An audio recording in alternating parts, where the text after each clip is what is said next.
feelings are imaginary people who fight for my attention.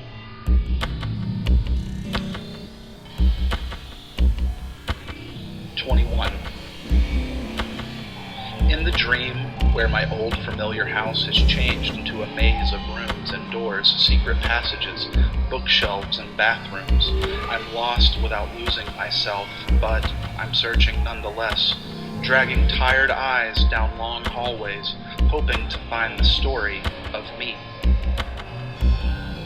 22.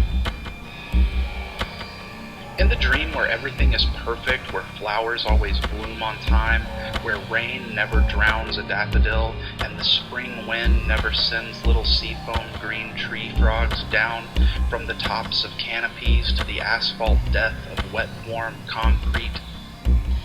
Here, I sleep without a dream, without a dream, within a dream, within a dream. I rest, I breathe. I let my weariness dissolve into the soil. Here, I am as good as roots, deep in their slumberous tunnels, soaking of life and sending it out to all leaves and to all branches, and here I am, a god, a tree.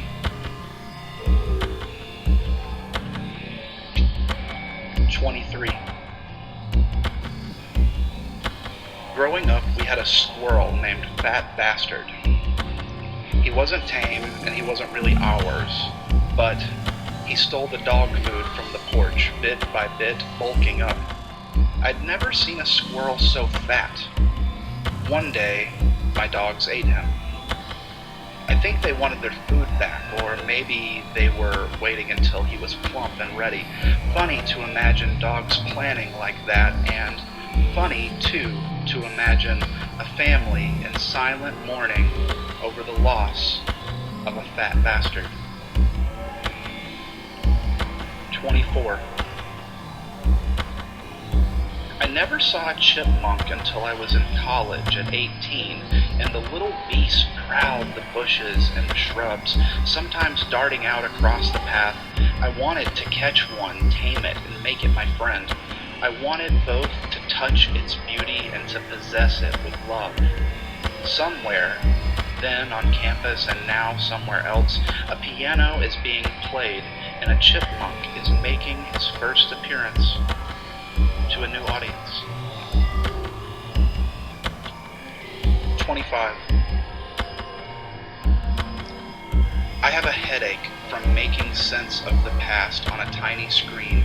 Tapping away into the surreal reality bubbles up through the muck and decay, and then the veiled and mixed metaphors and convoluted images of these poems appears.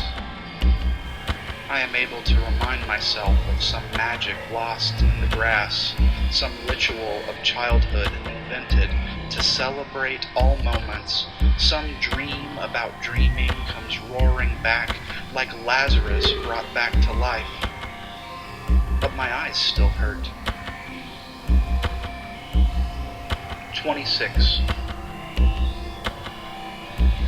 In the dream where the suit of armor, that man of spray-painted sheet metal in brushed bronze and black, is alive, I awaken, but frozen under my covers, watching it as a shadowy man at the foot of my bed. I saw him flinch. I saw him move. I heard the sound of metal against metal, scraping. 27. Little Red Riding Hood. I was once a child too, and lost in the woods. I searched for arrowheads in the beds of dry creeks.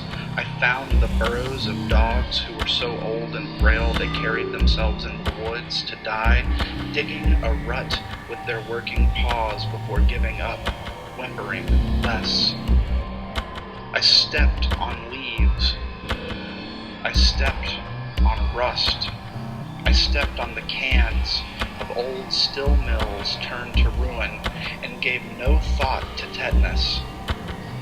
I once ran away to my grandmother's house, packing a bag of Little Debbie snack cakes in a paper sack. I have never been afraid of the big bad wolf, but I have howled for him, and I have howled for nothing. 28. I am not Snow White. I am not Sleeping Beauty.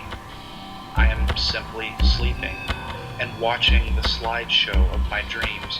A man eats a pear. Its wet insides running down his chin, and he has no napkin.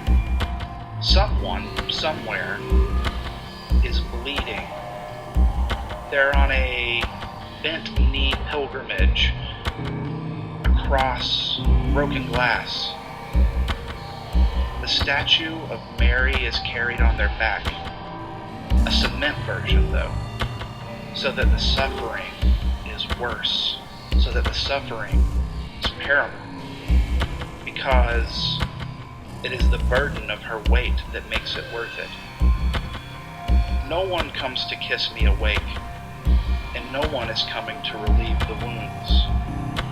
No one is coming to soothe the ache. 29. In the dream where the giant velvet painting of the white and purple unicorn prances out of the darkness in pink wildflowers and green strokes of grass, where it erupts in patches around her galloping feet, here the room turns sideways, and I fall in a slow, drooping way, like little Nemo in Slumberland, visiting little Mickey in the night kitchen. My covers drift around me. My pillows float. The dresser, the table, the wardrobe, everything else slides to the wall. That is how I find the floor. That is how I slam into the painting, bouncing back up and falling over and over again, forever hitting the painting and then resetting the world. And I never get to touch the coarse painted velvet. 30. In the dream where I trip while running and wake when I hit the grass, I always check my tongue to make sure that my teeth are still intact.